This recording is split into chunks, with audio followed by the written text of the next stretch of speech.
Telangana CM Revanth రెడ్డిపై MLC కవిత కీలక వ్యాఖ్యలు చేశారు. తెలుగు రాష్ట్రాల మధ్య నెలకొన్న జల వివాదాలపై ఢిల్లీలో కేంద్ర జలశక్తి నిర్వహించిన మీటింగ్లో పాల్గొనడానికి సీఎం రేవంత్ రెడ్డి సిగ్గు పౌరుషం లేదా అని వ్యాఖ్యలు చేశారు.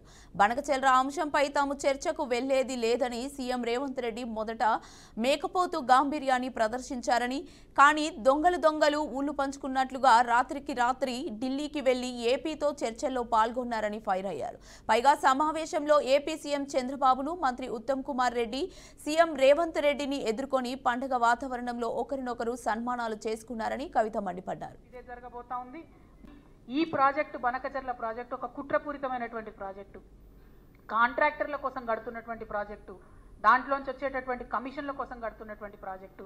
ఇవాళ నేను సవాల్ చేస్తా ఉన్నాను, ఖచ్చితంగా ఇదే ప్రాజెక్టు మెగా కృష్ణారెడ్డి గారికే ఇవ్వడం జరుగుతుంది. మళ్ళీ మెగా ఇంజనీరింగ్ కంపెనీ నుండి తనకొచ్చేటటువంటి వాటా కోసం మన భవిష్యత్తుని, గోదావరి నదీ జలాల వాటాను మొత్తం కూడా తాకట్టు పెట్టి మన ముఖ్యమంత్రి రేవంత్ రెడ్డి గారు హైదరాబాద్ రావడం జరిగింది. ఎందుకంటే దీని వెనుక జరుగుతున్నటువంటి కుట్ర అవగాహన ఉన్నటువంటి వ్యక్తిగా నేను చెప్తా ఉన్నాను. ఖచ్చితంగా రేపు ఇదే జరగబోతా ఉంది. ముఖ్యమంత్రి గారు అక్కడికి పోయింది మెగా కంపెనీ కోసం. మెగా కంపెనీలో 85,000 కోట్ల ప్రాజెక్టులో ఆయనకు వచ్చేటటువంటి వాటా కోసం పోయిన తప్ప ఇంకో దానికి పోలే. ఇంకొక మాట, central water commission, Godavari river management board, Polavaram project authority, ఇవన్నీ కూడా Banakacherla project pre feasibility report అని ఉంటుంది, దాన్ని రిజెక్ట్ చేసినాయి. అయినా ఎందుకు పోయినరు, అయినా ఎందుకు కూర్చున్నారు? మళ్ళీ బయటకు వచ్చి ఏం చెప్తారు ముఖ్యమంత్రి గారు?